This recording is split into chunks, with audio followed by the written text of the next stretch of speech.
যেহেতু শীত চলে যাচ্ছে তাই আমাদের হঠাৎ করে ইচ্ছে হলো যে চিলি চিকেন আর ফ্রায়েড রাইস খাবো। তাই জোগাড় জান্তিতে লেগে গেলাম। দেখো চিলি চিকেনের জন্য মাংসগুলোকে ভালো করে মাখানো হচ্ছে, তারপরে দেখো এখানে ভাজা হচ্ছে। তো ভেজে নিয়ে তারপরে সেগুলোকে আবার চিলি চিকেনের জন্য রেডি করতে হয়। দেখো তেলে মাংস দিচ্ছে। তো অনেকে বলে যে চিলি চিকেনের জন্য শুধু ছোট ছোট পিসই দরকার, কিন্তু তা নয়। চিলি চিকেনের জন্য তুমি লেগ পিসও চিলি চিকেন করতে পারো, সেটা কোনো ফ্যাক্টর নয়।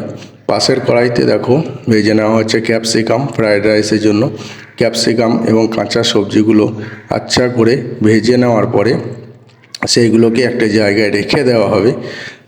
এখানে বাদাম ভেজে নেওয়া হয়েছে, গাজর ভেজে নেওয়া হয়েছে, কাজু বাদাম। গাজরগুলো ভাজার পরে খুব সুন্দর লাগছে দেখতে। এখানে কিশমিশ দিয়ে দেওয়া হচ্ছে। তারপরে চিলি চিকেনের জন্য দেখে নেওয়া হচ্ছে যে এগুলো আসলে ভিতর পর্যন্ত ভাজা হয়েছে কি না। তো ভাজার পরে এখানে কড়াইশুঁটিগুলো ভেজে নেওয়া হচ্ছে। কড়াইশুঁটিগুলো ভেজে নেওয়ার পরে আমরা কাজু বাদামকে এবং কিশমিশকে একসাথে ভেজে নিলাম। আর কাজু বাদাম এবং কিশমিশ ভাজার পরে এখানে রাইসের জন্য চাল ফুটছে।